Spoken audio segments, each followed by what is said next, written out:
Hi everyone, thank you so much for tuning in today, and happy Sunday. If I post this on the Sunday that I filmed it, thank you so much for tuning in. Today I'm going to be talking about mango butter. So we get a lot of questions about mango butter.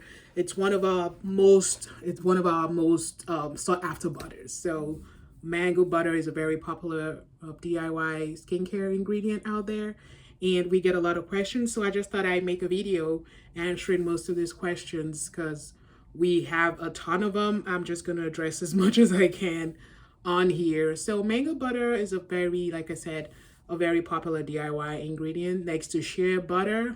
It's obtained from the kernels of mango butter. So sometimes people get mango butter and they're like, oh, it doesn't smell anything like mango. It shouldn't, because it's obtained from the inner part of the mango, not from the mango pulp or from the covering of the mango butter itself, the skin. No, it's obtained from the pulp. It might have a very faint smell of mango butter, but not a very of mangoes, but not a very significant one. And we do get this question a lot, so I just wanted to put it out there that mango butter would not really smell a lot like mangoes. So that's one of it. And number two, like our mango butter is refined. So a lot of questions out there also is about, oh, is your mango butter refined? I want the unrefined version of mango butter. I just want to say that the thing about refined and unrefined butters, you just have to ask the questions, how are these butters processed? Because there's definitely some amount of processing that goes into body butters and natural butters.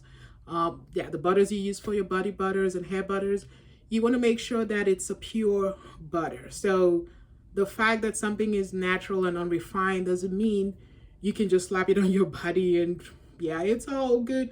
Because recently we found out that some baby food actually has high levels of arsenic, which is something obtained from the soil naturally. Where you grow crops, there's arsenic in the soil and it gets in there. So you want products to be well processed before you use them.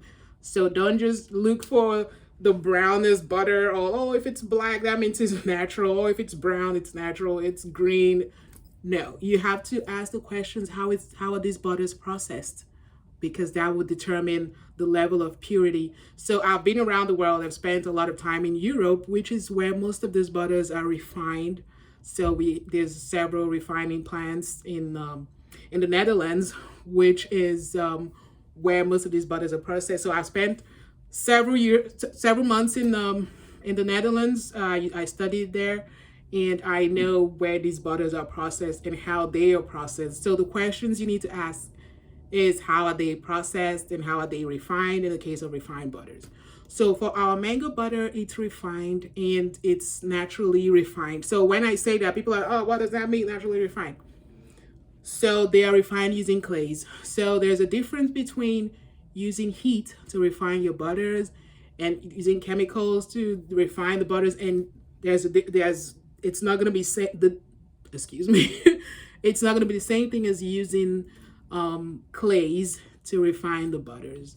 So our butters are refined using organic clays and a filtration process that removes impurities in these butters. So if you want to use butters that are directly grown from the soil and use it on your skin, well, that's up to you, but we make sure that our butters are refined. So for example, when I visited the factories where our butters are processed, they show how there's different levels of purity in butters. So if you want to buy cheaper butters that are processed to some level of purity, then they might be cheaper. But if you want butters that are processed with a very high degree of impurity, then they will be more expensive. So most of these companies you see here in the United States that sell refined shea butter or butters, different kinds of butters, they send their products also to different refineries, and they ask for a certain degree of purity in the refinement of their butters. So that is what they would pay for. And so you want reputable companies that make sure that your butters are processed to a very high level of purity, so that when you put it on your skin, it's good because your skin absorbs different products from its surface. So you don't want to put, just because it's natural, it's unrefined, you don't want to just use it. You want to make sure that it's processed to a very high level of purity. So that's what we ensure for our butters, and that's what you should be concerned with too. So our mango butter is refined, if that's what you're asking, because we've got a lot of questions. Oh, I want the unrefined version. It's refined, but it's refined using organic clays. It's not refined using heat, or it's not refined using chemicals. You want to make sure your butters are hexane free and naturally processed as much as possible. So we have unrefined butters as well, and they're also filtered. So for example, shea butter, you would not just grab shea butter that is from the soil and put it on your skin. You have to make sure that it's cleaned. There's impurities in the soil also that need to be filtered out. So you have to make sure that the butter is well processed before you can use it on your skin, on your hair, and for your kids and things like that. So that's what we ensure for our butters. And I spend a lot of time making sure that these butters are what they should be.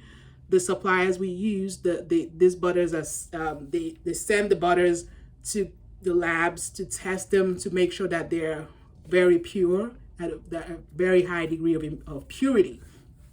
So that's one of the questions we often get about our mango butter. And people say, oh, can I substitute mango butter for shea butter? Perfectly. That's yes, that's another question we get. And mango butter, although it has different characteristics, the melting point is a bit higher than shea butter, so you can use it as a replacement if you're allergic to shea butter. That would absolutely work. And mango butter is a wonderful butter for the hair. I use it on my hair products. Like, I keep my hair as natural as possible. This is how I am when I go out and things like that, because I don't wear wigs. But those butters, they actually help me. They actually help to seal in moisture in the skin and also on the hair. It just makes your hair soft and more manageable. So that's one of the things mango butter is used for. So another question we get, what can I use mango butter for? And one of the things about mango butter is that you can use it for a lot of things. So you can use it for skin, for hair, for beard butter, for hair growth products, for soaps and lotions and different things like that. It's a very versatile product, and people use it a lot for beard butter. That's one thing I've noticed. And we also have a recipe that we do. We have for beard butter where we use mango butter predominantly. So that's another question we get about our mango butter. And I'm just gonna check again. One of the questions we use, one of the questions we get is how long is the mango butter good for? So our butters, we always say they're good for 2 years, but most of them can actually work for like 3 years. They remain pure, because of the fact that, you know, they're processed at a very high level of purity. They are able to keep for a longer time if you leave them in the sealed bag. You can make sure they're sealed, or you can put it in a mason jar and seal it up and store it. It would not go rancid quickly. That's one of the things that we know our butters for. So that's all the questions that I'm going to be able to answer, the key questions, because it's important to know these things when you're going for mango butter. Mango butter is a very unique product that I feel you should try if you haven't tried it yet. And just in case you haven't tried it yet and you have questions, you can just leave your questions in the comments and I'll be sure to answer them. You can also send us an email at info@osloveorganics.org. So info@osloveorganics.org. That's one of our main email addresses, and you can forward your questions there. If you've ordered from us before and you need recipes, we can also send you some free recipes that you can try on your own. So I hope you've enjoyed this video, and be sure to let me know if you like it, and give a comment.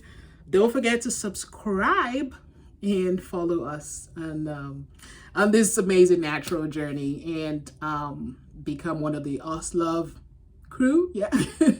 So enjoy your week and stay blessed.